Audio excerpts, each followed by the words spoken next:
Modelling ওয়্যাক্সের weed থাকবে, modelling ওয়্যাক্সের উপরেই depend করতেছে। আমরা যখন রোল করে দিব অনেক মোটা থাকবে, আমরা ওগুলোকে গলায় গলায় গলায় গলায় আমাদের সবসময় হাতের 6 ইঞ্চির একটা স্কেল থাকবে, আমরা প্রতিবার সব দিক থেকে কমাবো আর এভাবে আমরা মাপতে থাকবো। এরপরে বলি দীপক বইয়ে অ্যাঙ্গুলেশন সম্পর্কে কিছু বলা নেই, এই ওয়্যাক্সের অ্যাঙ্গুলেশন কেমন হবে, কিন্তু রঙ্গরজন বইয়ে অ্যাঙ্গুলেশন বলা আছে। আমি সালাউদ্দিন স্যারের সাথে কথা বলেছিলাম, স্যার বলেছিল যে অ্যাঙ্গুলেশন ওদের পড়ানোর দরকার নাই, পরীক্ষায় যেহেতু আসে না। আমি শুধু বলে রাখতেছি, মাথার মধ্যে রাখেন, সাথে এটাও বলে রাখছি রঙ্গরজন বইয়ে অ্যাঙ্গুলেশন বলা আছে, পরীক্ষায় আসলে কাজে লাগাই দিতে পারবেন। অ্যাঙ্গুলেশনটা কীরকম, আমরা যদি এইভাবে খেয়াল করি, খেয়াল করে দেখেন, এইভাবে যদি আমরা খেয়াল করি তাহলে এই যে এটা কি ল্যাবিয়াল ফ্রেনাম আর এটা ইনসাইজালেস, এই পোর্শনটা 5 থেকে 15 ডিগ্রি ইনক্লাইন্ড হবে। কোথায়? ল্যাবিয়াল। 5 থেকে 15 ডিগ্রি। দেখেন এখানে খেয়াল যদি আমরা করি, এটা কিন্তু সোজা নাই, হালকা একটু ইনক্লাইন্ড, সোজা নাই, হালকা একটু ইনক্লাইন্ড করা আছে। 5 থেকে 15 ডিগ্রি কি হবে? ল্যাবিয়ালি ইনক্লাইন্ড হবে। একইভাবে পোস্টেরিয়ারে যদি খেয়াল করে দেখেন, এই সাইডটা খেয়াল করে দেখেন, এটা কি সোজা আছে? এ পাশটা কি সোজা আছে? সোজা নেই, হালকা প্যালাটালি কি ইনক্লাইন্ড আছে। এটা বলা আছে buccal portion of the posterior 5 degree palatally inclined. Buccal portion of the posterior কোন side? Outer side, outer buccal portion of the posterior, outer buccal portion of the posterior 5 degree palatally inclined, মানে ভিতরের দিকে ঢুকবে। এটার question হচ্ছে যদি আমরা সোজা রাখতাম কি হতো? সোজা রাখলে চিক বাইটের চান্স বেড়ে যাবে।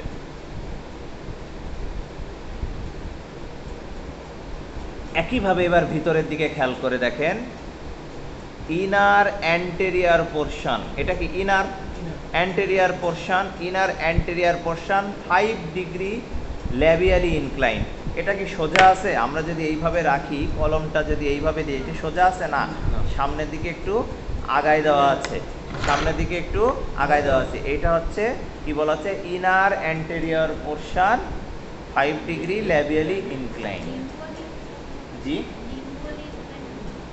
সামনের দিক তো ল্যাবিয়াল আর ভিতরের দিকে হচ্ছে প্যালাটাল, এটা আপারের, তার মানে প্যালাটাল।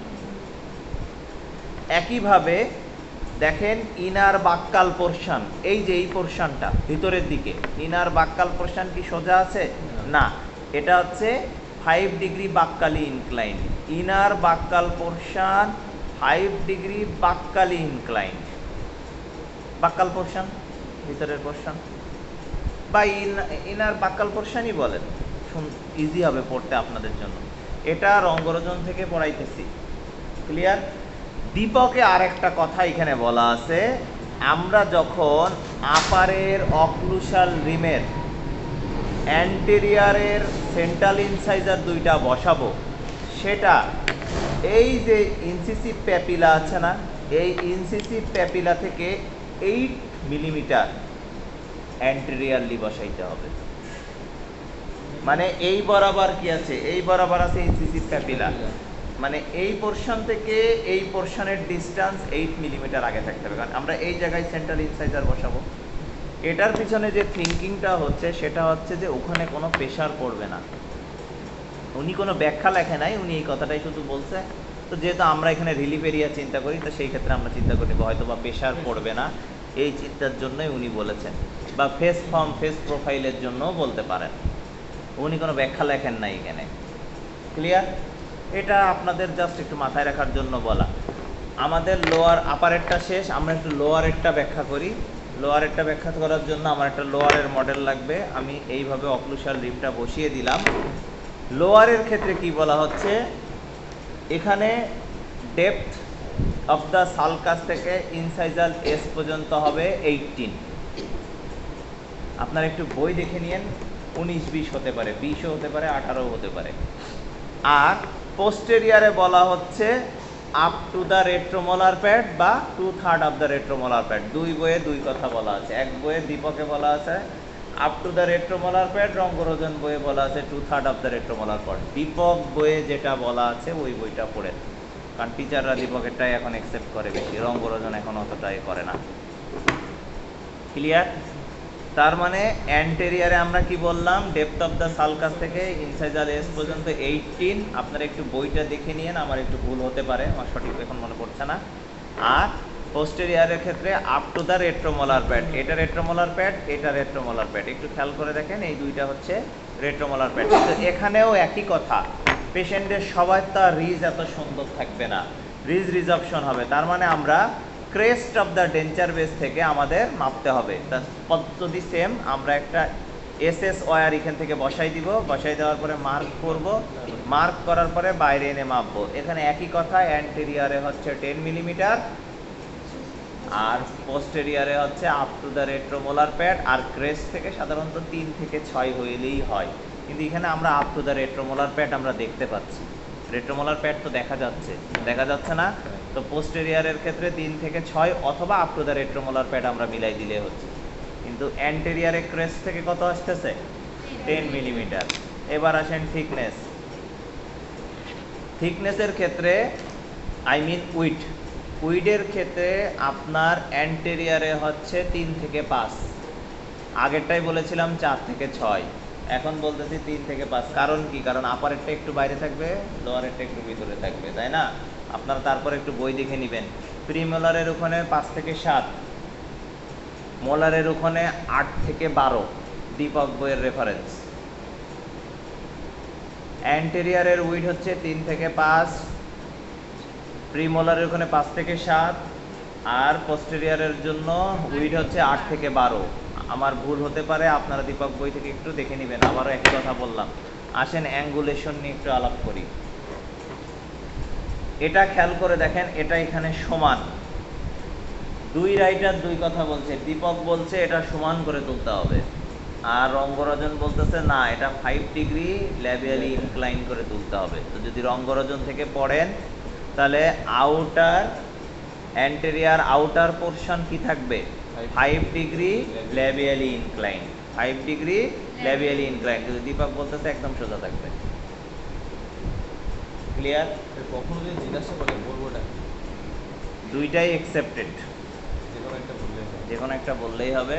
তবে আমাদের দাঁত যদি চিন্তা করেন, আমাদের দাঁত চিন্তা করলে 5 ডিগ্রি ইনক্লাইন। স্যার বলে তখন কোনটা থেকে বলছো, তখন বলে দেবো। বলবেন রঙ্গরজন বই থেকে পড়ছি, সমস্যা নেই। ঢাকা ডেন্টাল কলেজে রঙ্গরজন পড়াই, দীপকও পড়াই, কোনো সমস্যা নেই। বইয়ের রেফারেন্স দিবেন। বইয়ের রেফারেন্স যদি বলতে পারেন স্যার এই বই থেকে পড়ছি, দীপক, রঙ্গরজন, এগুলো তো বই, গাইড তো আর না। তো অ্যাটলিস্ট বই তো, যদিও এগুলো গাইড হিসেবে ধরা হয়, কিন্তু বই তো তারপরেও মানে বাজারে পাওয়া যায়। আপনি তার বলবেন না আমি ইমপ্ল্যান্ট বই থেকে পড়েছি বা কম্পোজিট পাল্প থেকে পড়েছি, এগুলো অ্যাকসেপ্টেড না।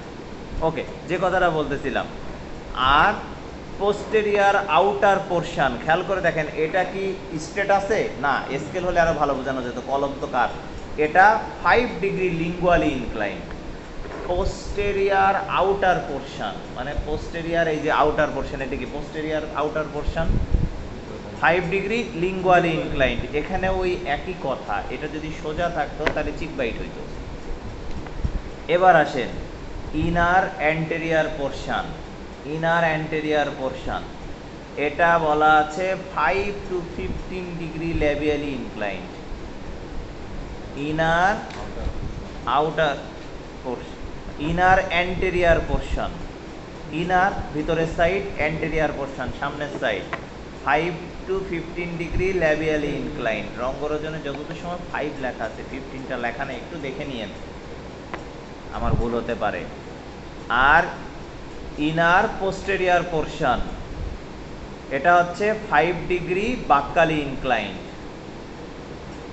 ইনার পোস্টেরিয়ার পোরশন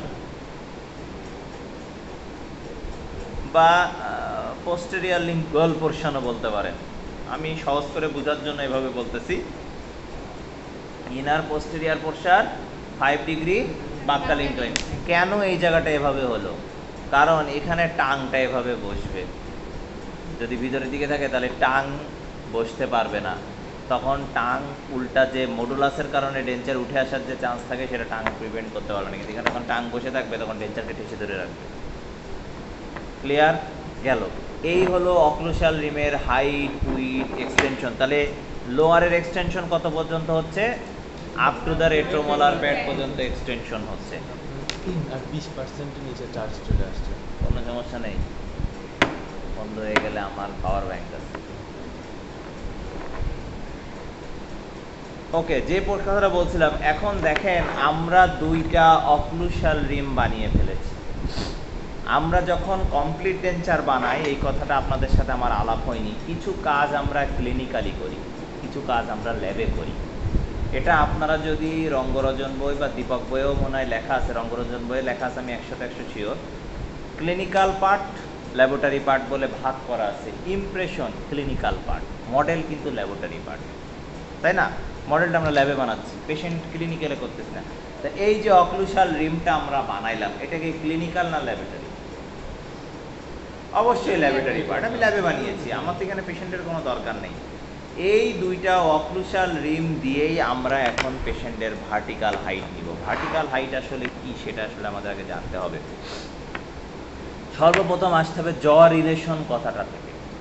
জ রিলেশন তিনভাবে বের করা যায়, মানে আমাদের যে ম্যাক্সিলা ম্যান্ডিবুলার যে রিলেশন আছে, এটাকে জ রিলেশন বলে। জ রিলেশন তিনভাবে বের করা যায়। একটা হচ্ছে ওরিয়েন্টেশন জ রিলেশন, একটা হচ্ছে ভার্টিক্যাল জ রিলেশন, আর একটা হচ্ছে হরাইজন্টাল জ রিলেশন। ওরিয়েন্টেশন জ রিলেশন হচ্ছে, ধরেন আমার মুখে দাঁত আছে, হঠাৎ করে এই সাইডের পুরো সব দাঁত আমি হারাই ফেললাম, তাহলে কি হবে? এই পাশে কামড় আছে, এই পাশে কামড়টা চুপসে যাবে না? তো এই ধরনের জ রিলেশনের ক্ষেত্রে আমরা ফেসবোর মাধ্যমে ওরিয়েন্টেশন জ রিলেশন বের করি, করে এই পাশের জ রিলেশন বের করি। কারণ কি, এইভাবে কামড়টা এভাবে চুপে গেল, যদি এ পাশে না থাকে এইভাবে কামড়টা এভাবে চুপসে গেল। তো ওরিয়েন্টেশন জ রিলেশন আমরা কমনলি করি না সাধারণত, আমরা মেইনলি করি ভার্টিক্যাল জ রিলেশন। ভার্টিক্যাল জ রিলেশন দুইভাবে হয়, vertical height at rest, vertical height at occlusion. তার মানে বুঝতে পারছেন, একটা হচ্ছে কামড়, আর একটা হচ্ছে কামড় লাগবে না, রিল্যাক্স আছি। ধরেন আমি এখন রিল্যাক্সে বসে আছি, ওই বাইরে গাছের দিকে তাকিয়ে আছি, তখন কিন্তু আমাদের দাঁত এরকম কামড় দিয়ে থাকে না, ফাঁকা অবস্থায় থাকে। ধরেন আপনি ফ্রি অবস্থায় বসে মুভি দেখতেছেন, হরর মুভি বা ভয়ঙ্কর মুভি যেটা মেন্টাল স্ট্রেস দেয়, সেই সময় হয়তো আপনার কামড় লেগে যেতে পারে। নর্মাল রিল্যাক্স মুভির সময় কামড় থাকবে না। একইভাবে আপনি জিভ দিয়ে ঠোঁট ভেজানোর পরে দাঁত কামড় দিতে পারবেন না। ভেজান, দেখেন একটু ফাঁকা থেকে যায়। আপনি যদি কামড় দিতেও চান, ইন্টেনশনালি দিতে হয়। আপনি যদি দিতেও চান, আপনি জিভ দিয়ে ঠোঁট ভিজাইতে গেলেই যখন ঠোঁটটা ভিতরে ইমিডিয়েট ঢুকাবেন, কখনো দুই দাঁত একসাথে লেগে থাকবে না। যখনই আপনি মনে করবেন যে না, দাঁত তো লেগে নেই, আপনি যখন কামড়টা দিলেন তখন ইন্টেনশনালি আপনি কামড় দিলেন। আমার তো লাগে না, ফাঁকা থেকে যায়। যতবার আপনি ভিজানোর চেষ্টা করে লাগাইতে দেখবেন জিভ দিয়ে ঠোঁট ভেজানোর পরে কখনো দাঁতের সাথে দাঁত কামড় লাগে না। তার মানে তখন আমরা রিল্যাক্স থাকি, তার মানে ওই সময় আমাদের ভার্টিক্যাল হাইট অ্যাট রেস্ট থাকে। একইভাবে আমরা যখন ঢোক গিলি, তখন আমাদের ভার্টিক্যাল হাইট অ্যাট অক্লুশন হয়। ঢোক গিলেন, কেউ কি পারবে দুই দাঁত না লাগায় ঢোক গিলতে? ইম্পসিবল ব্যাপার। গলার এখানে ব্যথা লাগবে, আমি একবার চেষ্টা করেছিলাম, প্রচন্ড গলার মাসেলে টান লাগে। এক্স্যাক্টলি, পয়েন্ট হচ্ছে আমরা যখন জিভ দিয়ে ঠোঁট ভেজাই তখন আমরা ভার্টিক্যাল হাইট অ্যাট রেস্টে যাই, আর আমরা যখনই ঢোক গিলি কমফোর্টেবলি, বুঝতে হবে কথাটা, কমফোর্টেবলি, তখন আমরা ভার্টিক্যাল হাইট অ্যাট অক্লুশনে যাই। এটা একটা সুস্থ মানুষের দুইটা কন্ডিশন। যার উপরে নিচে কোনো দাঁত নাই, তার কোনটা থাকবে? শুধু ভার্টিক্যাল হাইট অ্যাট রেস্ট থাকবে। সে জিভ দিয়ে ঠোঁট ভিজাইলে তার ভার্টিক্যাল হাইট অ্যাট রেস্ট পাওয়া যাবে। তার কি ঢোক গিললে অক্লুশন পাওয়া যাবে না, তার তো দাঁতই নাই, তার জ লেগে যাবে, তার মানে তার অক্লুশন পাওয়া সম্ভব না। এবার আমি বলি, ধরেন কোনো একজন ব্যক্তির সামনে 4টা দাঁত আছে, পরে পিছনে কিছু নাই, আর লোয়ারে পিছনে দুই পাশে দুটো দাঁত আছে, সামনে নাই, তার কি আছে? ভার্টিক্যাল হাইট অ্যাট রেস্ট আছে।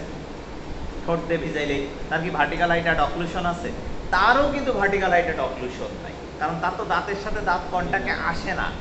তার মানে যে ব্যক্তির মুখে কোনো দাঁত নাই অথবা দাঁত আছে কিন্তু দাঁতের সাথে দাঁত কন্টাক্টে আসে না, তার ভার্টিক্যাল হাইটেড অক্লুশন নাই। আর যার মুখে সব দাঁত আছে অথবা কিছু দাঁত মিসিং থাকলেও দাঁতের সাথে দাঁত কন্টাক্টে আসে, তার vertical height at occlusion plus rest both আছে। কথা পরিষ্কার হয়ে গেল? তাহলে স্যার ওরিয়েন্টেশন মানে যেটা আছে এক সাইডে যে নাই, তো সেই ক্ষেত্রে স্যার অক্লুশন আছে রেস্ট প্লাস তার vertical height at rest occlusion both আছে, কিন্তু ওরিয়েন্টেশন জ রিলেশন নেই। সব একসাথে ওরিয়েন্টেশন হয় না, এই পাশে ওরিয়েন্টেশন হয়, এ পাশে ওরিয়েন্টেশনটা চুপসে যায়, ওই জন্য ওটা আলাদা একটা জ রিলেশন টাইপ ধরা হয়েছে, আলাদা একটা। কারণ ওটা ওই ফেসবো দিয়েই অ্যাচিভ করা possible, vertical height at rest occlusion দিয়ে অ্যাচিভ করা পসিবল না, মিলাইতে পারবে না। যদিও করা যায় কিন্তু ফেসবো দিয়ে তো ইজি। তো দেখেন, তাহলে আমরা আমাদের একটা সিনারিওতে আসলাম, আমাদের যাদের মুখে দাঁত আছে তারা আমরা vertical height at rest, vertical height at occlusion both carry করি। আর যাদের মুখে দাঁত নাই বা দাঁত থাকলেও দাঁতের সাথে দাঁতের কন্টাক্টে আসে না, তারা শুধু ভার্টিক্যাল হাইট অ্যাট রেস্ট আছে, ভার্টিক্যাল হাইট অ্যাট অক্লুশন নাই। আমাদের বোঝার জন্য সহজ দুইটা ওয়ে আমি আমরা বের করে ফেলেছি। একটা হচ্ছে জিভ দিয়ে ঠোঁট ভিজিয়ে রিল্যাক্স ভাবে বসে থাকলে ভার্টিক্যাল হাইট অ্যাট রেস্ট হয়। এখানে শুধু জিভ দিয়ে ঠোঁট ভিজাইলে হবে না, আমি যদি শোয়া অবস্থায় জিভ দিয়ে ঠোঁট ভিজাই তাহলে আমি রেস্টে যাব না। পেশেন্ট একদম আপরাইট পজিশনে বসবে, পেশেন্ট কথা বলার ছলে রিল্যাক্স হইতে থাকবে। এই সিচুয়েশনে যদি পেশেন্ট কন্টিনিউ এভাবে ঠোঁট ভিজাইতে থাকে তাহলে ভার্টিক্যাল হাইট অ্যাট রেস্ট পাওয়া পসিবল। আমাদের ক্ষেত্রেও সেম, আমরা শুয়ে থাকলে ম্যান্ডিবল পিছনে চলে যায়, তখন সঠিক ভার্টিক্যাল হাইট অ্যাট রেস্ট পাওয়া যাবে না। তার মানে কন্ডিশন কি? আপরাইট পজিশনে থাকবে, রিল্যাক্স পজিশনে থাকবে। রিল্যাক্স মানে মাসেল রিল্যাক্স। আমরা রিল্যাক্স বলতে এখন থেকে এটাই বুঝবো, মাসেল রিল্যাক্স। ব্রেন রিল্যাক্স মানেই মাসেল রিল্যাক্স। তো পেশেন্ট রিল্যাক্স পজিশনে থাকবে। এই সিচুয়েশনে কথা বলতে বলতে আমরা যখন ঠোঁট ভিজাই কয়েকবার, তখন আলটিমেটলি আমাদের দাঁত আর দাঁতের সাথে লাগে না, ভার্টিক্যাল হাইট অ্যাট রেস্ট থাকে। আর যখন আমরা ঢোক গিলি অটোমেটিক দুই দাঁত একসাথে লেগে যায়, তখন আমাদের ভার্টিক্যাল হাইট অ্যাট অক্লুশনে আসে। একটা জিনিস খেয়াল করেন, রেস্টে তার মানে একটা জিনিস বেশি আছে, দাঁত মিলে গেল, আর আরেকটায় দাঁত মিললো না। তার মানে রেস্ট আর অক্লুশন যদি আমরা বিয়োগ করি, রেস্টের থেকে অক্লুশন যদি বিয়োগ করি, তাহলে একটা কিছু বের হবে, সেটা হচ্ছে ফ্রি ওয়ে স্পেস। এখানে যখন আমি জিভ দিয়ে ঠোঁট ভিজালাম, এই অবস্থায় আমি যখন জিভ দিয়ে ঠোঁট ভিজালাম, এই আমার অক্লুশন লোয়ার, এই আমার আপার, দাঁতে তো মেশে নাই, আমি রেস্টিং পজিশনে আছি। আর এখানে যখন আমি ঢোক গিললাম, তখন আপার আর লোয়ার আমার অক্লুশন মিলে গেছে, তাহলে এই মাঝখানের ফাঁকা জায়গাটা বিয়োগ হয়ে গেছে। তার মানে ইকাল টু কি? ফাঁকা জায়গা। এটাকে বলে free way space. Patient to patient vary করে, 2 থেকে 4 মিলিমিটার পর্যন্ত ফ্রি ওয়ে স্পেস হতে পারে, 2 থেকে 4 মিলিমিটার পর্যন্ত। ক্লিয়ার? এখন আসেন, আমার মুখে সব দাঁত আছে, আপনি আমার ইজিলি কামড় দিয়ে আমার ভার্টিক্যাল হাইট নিতে পারবেন, তাই না? অক্লুশনের, বা আমি একদম রিল্যাক্সে থাকবো, সেই অবস্থাতেও আপনি আমার দাঁত ফাঁকা থাকলেও ওই অবস্থায় নিতে পারবেন। কিন্তু নিঃসন্দেহে দুইটা অ্যানাটমিক্যাল ল্যান্ডমার্ক লাগবে হাইটটা নেওয়ার জন্য, তাছাড়া তো মাপ নিতে পারবেন না। ঠোঁট ফাঁকা করে যখনই নিতে যাবেন, কামড়ে যদি থাকে কামড় ফাঁকা হয়ে যাবে, বা ঠোঁট ফাঁকা করে নিতে গেলে রেস্টিং থেকে বড় হয়ে যাবে ঠোঁট ফাঁকা। তার মানে আমার এমন দুইটা আউটার সাইডের অ্যানাটমিক্যাল ল্যান্ডমার্ক লাগবে, যেই ল্যান্ডমার্ক থেকে আমি তাৎক্ষণিক মেপে নিতে পারব। এটা বোঝার জন্য এইভাবে বলি, এটা কোনো বইয়ের কথা না, এটা আমি বলি। লোয়ারের লিপ থেকে সবথেকে কাছাকাছি যে পোর্শনটা নড়াচড়া করে না, সেখানে একটা ল্যান্ডমার্ক, আর আপারের লিপ থেকে সবথেকে কাছাকাছি যে পোর্শনটা নড়াচড়া করে না, সেখানে একটা ল্যান্ডমার্ক। তো আমার এই ঠোঁট পুরোটা নড়ে, টিপ অফ দ্য নোজ কি নড়ে, তাইলে এখানে আপারের জন্য একটা ল্যান্ডমার্ক। আমার এই ঠোঁট আরামসে নড়ে, টিপ অফ দ্য চিন কি নড়ে না, তাহলে এখানে একটা ল্যান্ডমার্ক। তাহলে আমরা আপারের ক্ষেত্রে ল্যান্ডমার্ক করলাম টিপ অফ দ্য নোজ, লোয়ারের ক্ষেত্রে ল্যান্ডমার্ক করলাম টিপ অফ দ্য চিন। ক্লিয়ার? এখন আমার পেশেন্ট বসেছে, পেশেন্টকে আমি কিভাবে বসাবো? একদম স্ট্রেট আপরাইট পজিশনে বসাবো। আপরাইট পজিশনে বসানোর পরে পেশেন্টের শরীরে আমরা ডিরেক্ট মার্কার দিয়ে দাগ দিতে পারবো না, ইটস ক্রাইম। আমরা একটা ওই যে মাইক্রোপোর্ট দেখেছেন কিনা, সাদা কালারের টেপ, মাইক্রোপোর্ট কেটে টেটে গেলে ব্যান্ডেজ করে টেপ আটকে দেয়, ছোট্ট করে কেটে নাকের টিপে একটা লাগাবো, চিনের এখানে একটা লাগাবো, লাগায়ে মার্কার দিয়ে এরকম ভাবে 1 ফোঁটা দিব, গোল্লা দেওয়া যাবে না, 1 ফোঁটা দিব টিপ অফ দ্য নোজ, 1 ফোঁটা দিব টিপ অফ দ্য চিন। ক্লিয়ার? ল্যান্ডমার্ক হয়ে গেল। আমরা পেশেন্টের সাথে কথা বলতে থাকবো, পেশেন্টের সাথে কথা বলতে থাকলে পেশেন্ট রিল্যাক্স হবে। আর আমরা বলতে থাকবো কথা বলেন আর মাঝে মাঝে জিভ দিয়ে ঠোঁট ভিজান, তার মানে পেশেন্টের মুখে দাঁত নাই কিন্তু পেশেন্টের ভার্টিক্যাল হাইট অ্যাট রেস্ট তো আছে, সে জিভ কথা বলতেছে, জিভ দিয়ে ঠোঁট ভিজাচ্ছে, তার মানে তার ভার্টিক্যাল হাইট অ্যাট রেস্টের মধ্যে সে মুভ করতেছে। এইভাবে কথা বলতে বলতে সে যখনই ঠোঁট ভিজায় ভিতরে নিবে একবার মাপবো, আবার ঠোঁট ভিজায় কথা বলতে বলতে নিবে আরেকবার মাপবো, 3 বার মাপবো। 3 বার মাপার পরে ওই 3টাকে যোগ করে 3 দিয়ে ভাগ দিব, তাহলে আমরা গড় পেয়ে যাব। কোনোবার একটু বেশি হবে, কোনোবার একটু কম হবে, কোনোবার নর্মাল থাকবে। তাহলে এই যে আমরা মানটা পেলাম, এটা কি পেশেন্টের ভার্টিক্যাল হাইট অ্যাট রেস্ট, কারণ এই পেশেন্টের তো কোনো দাঁত নাই, এর তো ভার্টিক্যাল হাইট অ্যাট অক্লুশন নাই, নাকি ঠিক বললাম কিনা? ভার্টিক্যাল হাইট অ্যাট রেস্ট আমরা পেলাম। পেশেন্ট টু পেশেন্ট বিভিন্ন মান পাওয়া যায়, 68 মিলিমিটার হইতে পারে, 72 মিলিমিটার হতে পারে, 76 হইতে পারে, 49 হইতে পারে, এটা পেশেন্টের উপর ভ্যারি করে। মানে আমরা একটা হাইট পেলাম, ওই হাইটটা আমাদের লেখা থাকবে যে পেশেন্টের ভার্টিক্যাল হাইট অ্যাট রেস্ট এত। ক্লিয়ার? এরপরে আমরা আপারের আর লোয়ারের অক্লুসাল রিম দিব, দিয়ে আপারের আর লোয়ারের অক্লুসাল রিমের মানে মুখের ভিতরের যে কাস্টমাইজেশন সেটা শুরু করব। স্যার এর হাইটটা মাপলাম কিভাবে? হাইটটা স্কেল দিয়ে মাপবো, এমনি স্কেল মুখের এখানে। স্যার পাশেই দাঁড়াবো যাতে ডোক দিলে অথবা হ্যাঁ, আমার হাতে স্কেল থাকবে, আমি কথা বলতেছি, হাতে স্কেল আছে, পেশেন্ট জিভ ভিজাচ্ছে, সাথে সাথে এইটুকু আমার তো মার্ক দেওয়া আছে, সাথে সাথে এখানে একটা হাইট মেপে ফেলবো। স্যার তখন মাপ দিতে গেলে পেশেন্টের একটা রিঅ্যাকশন আসবে না, দেখে যেই পেশেন্ট এরম করে ঢুকাবে ধরে রাখেন, এভাবে আমরা পেশেন্টকে বলি এই অবস্থায় ধরে রাখেন, নাড়াচাড়া করেন না, হাইট নিব। এই জন্য তো 3টা নিব, 3টা দিয়ে গড় করলে হিসেব মিলে যাবে। আর জিভ এইভাবে ভিজাইয়েই সাথে সাথেই কামড় মিলানো যায় না, যার মুখে দাঁত নেই তার তো আরও মিলানো যাবে না, যতই চেষ্টা করেন দেখেন মিলানো যায় না। একটু ইন্টেনশনালি মিলানোর চিন্তা করতে হয়, যদি ইন্টেনশন না থাকে কখনো দাঁত মিশবে না। ইন্টেনশন